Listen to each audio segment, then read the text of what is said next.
Olá, como vai? Tudo bem? Estamos dando início a mais um FatoCast, o podcast do Polo de Extensão da UERJ em Nova Friburgo.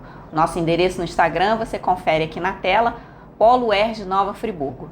E hoje a gente recebe a presença ilustre de um dos bolsistas do Polo de Extensão, que vai falar com vocês um pouquinho sobre a experiência dele no Polo, mas também sobre a atividade que ele oferece.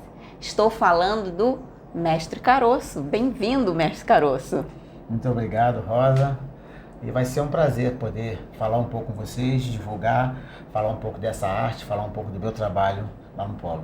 Então vamos começar? Eu queria que você contasse primeiro um pouquinho pra gente como que você descobriu a capoeira na sua vida. Isso foi bacana. Eu, na minha adolescência, nos anos 80, que eu já tenho um pouquinho de idade, eu morava no Córrego Dantas, fui nascido e criado no Córrego Dantas, e eu vi um rapaz, um cidadão, fazendo umas cambalhotas, fazendo uns movimentos de capoeira que até então eu não sabia que era capoeira. E eu fui perguntar para ele o que ele estava fazendo. Ele falou, isso aqui é capoeira, isso aqui é aprender, mas eu era criança, vi ele fazendo umas 2, 3 vezes, e depois ele sumiu. Nunca mais eu vi ele na área.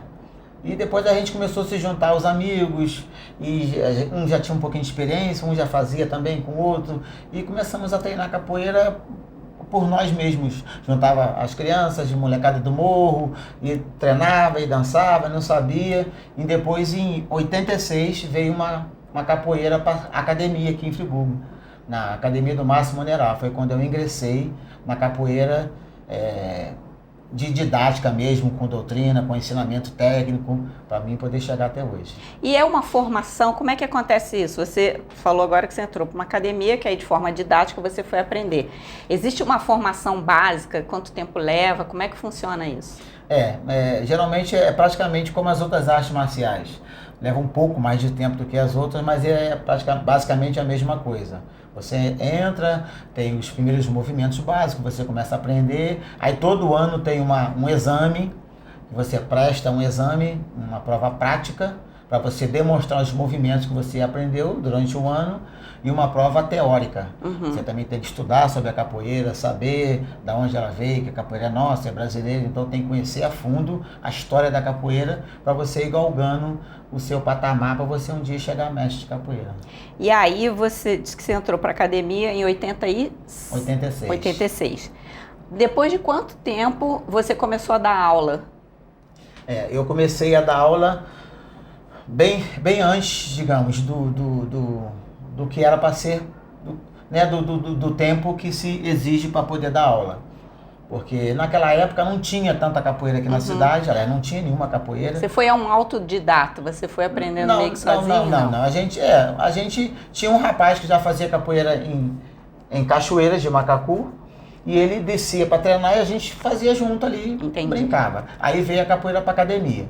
Aí eu entrei para academia, comecei a treinar, e depois de 3 anos, esse mestre era de Niterói, ele vinha para cá ensinar pra gente, e ele não conseguiu mais vir, porque era muito dispendioso, era muito gasto, e a gente já tinha um tempo, assim, bem avançado já na capoeira, pelo fato de, antes de eu entrar pra capoeira na academia, eu já treinava, então eu já sabia movimento, eu já pulava, já saltava, já sabia algumas movimentações, e ele deixou eu e meu irmão na época, o mestre Santana, comandando a capoeira aqui na cidade. Então, eu assim, com uns 4 anos de capoeira, eu já comecei a dar aula de capoeira aqui na cidade.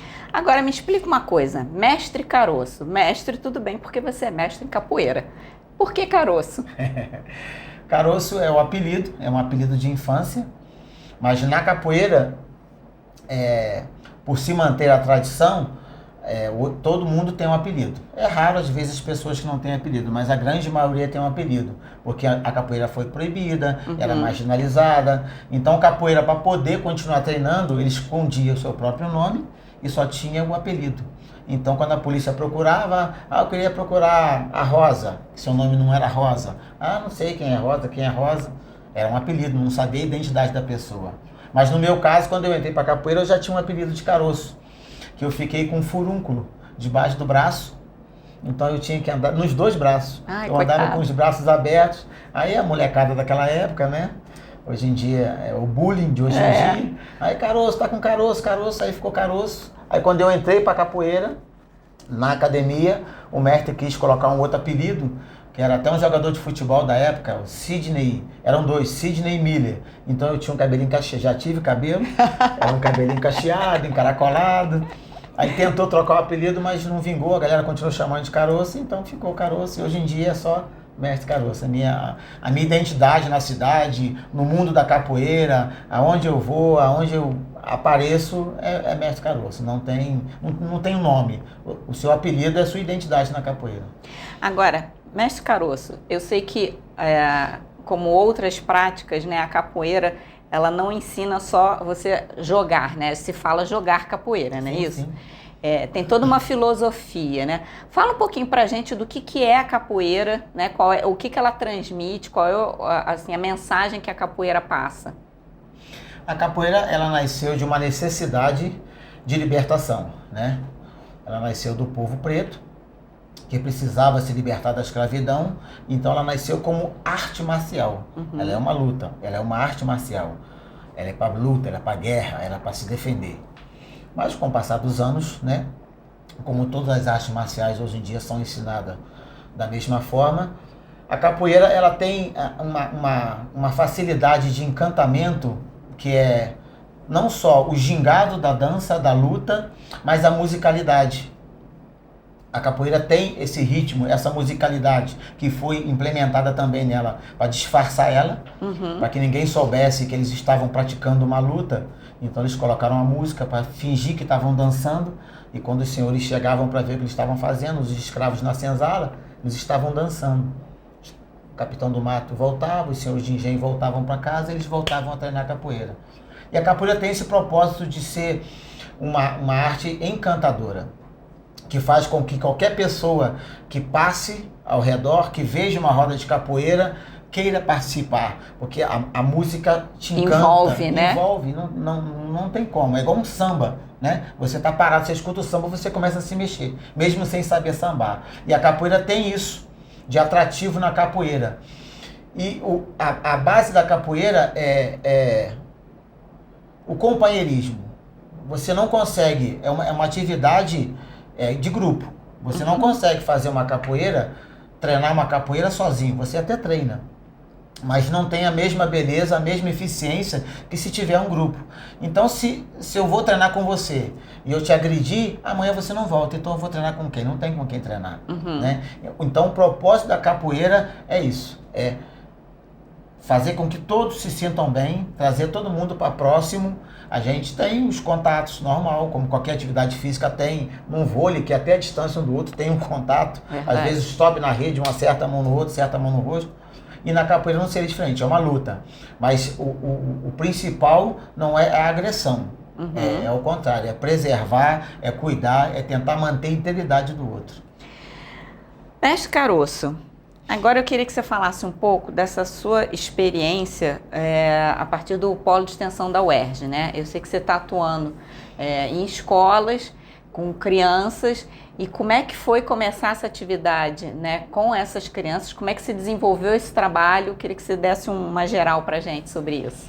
Tá, eu já fazia esse tipo de trabalho que agora eu estou fazendo aqui na UERJ, também já sempre fiz um trabalho social, né?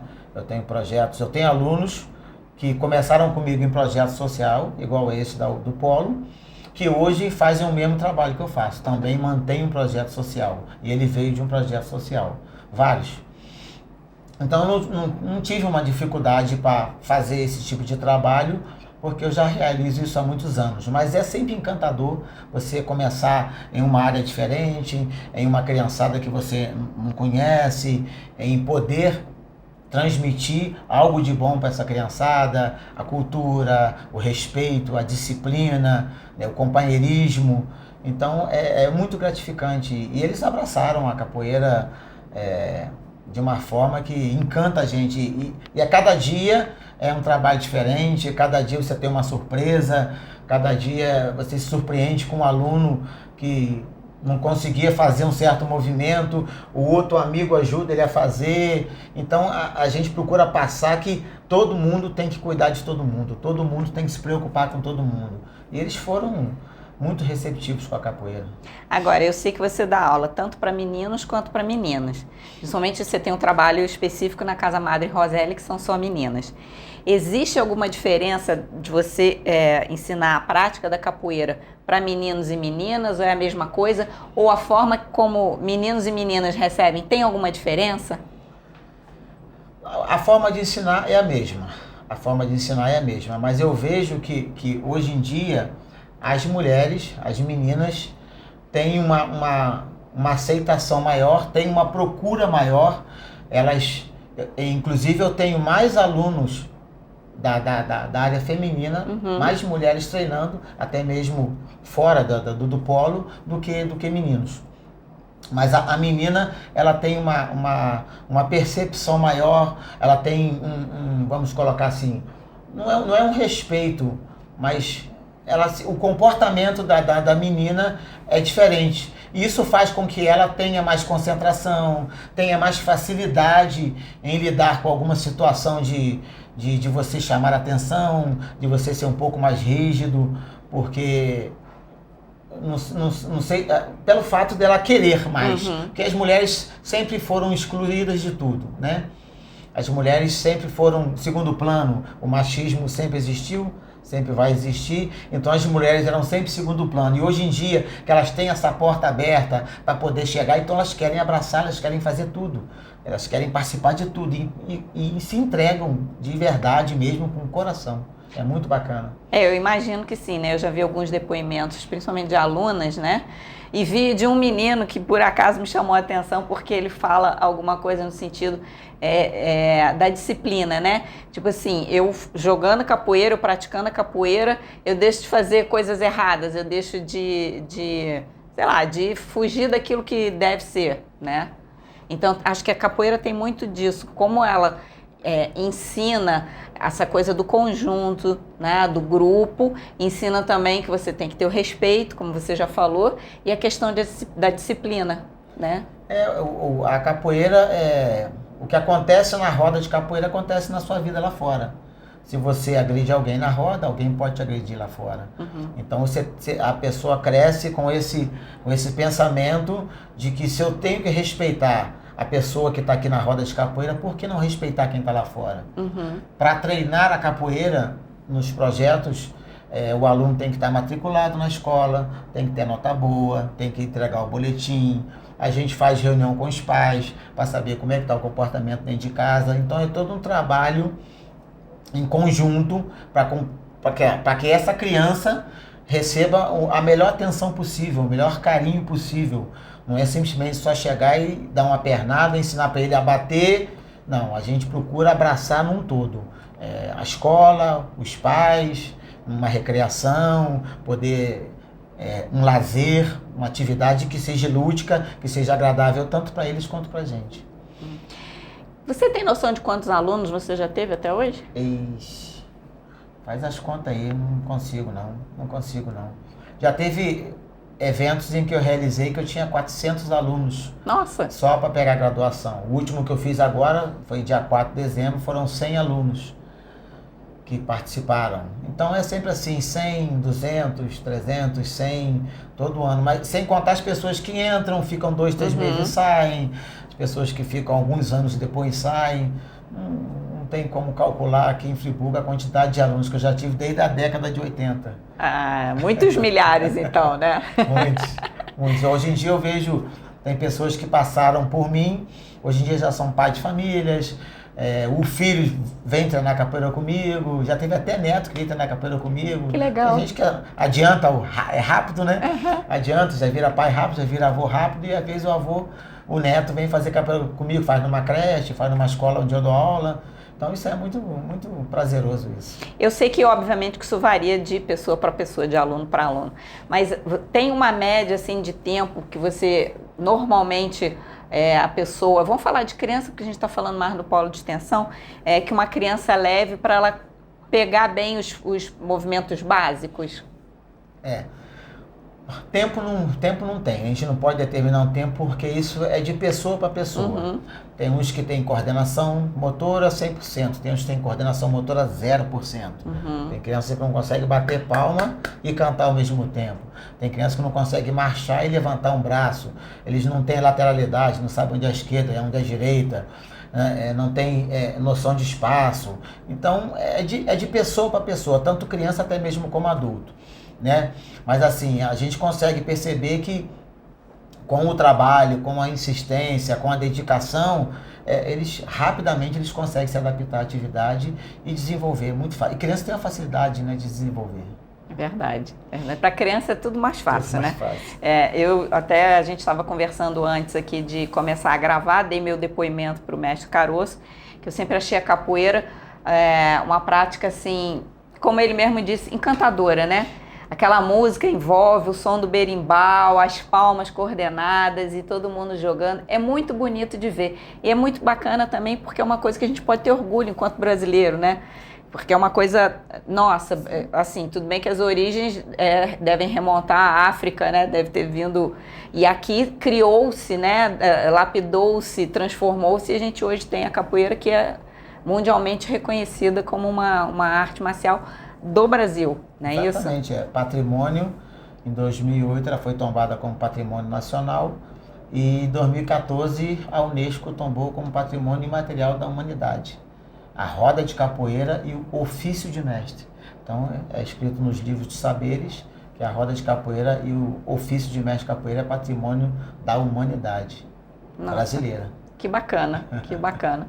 Gente, com isso nós vamos terminando mais um podcast, o que a gente chama de FatoCast, que é o podcast do Polo de Extensão da UERJ Nova Friburgo. Lembrando que fato porque fabricando alegria, tecendo oportunidades. Por isso, FatoCast, porque é um podcast. Então, se você gostou, curta, comente, compartilhe, faça essa mensagem chegar a mais pessoas, que em breve traremos outros bolsistas, outras pessoas para participar aqui do nosso podcast. Tá certo?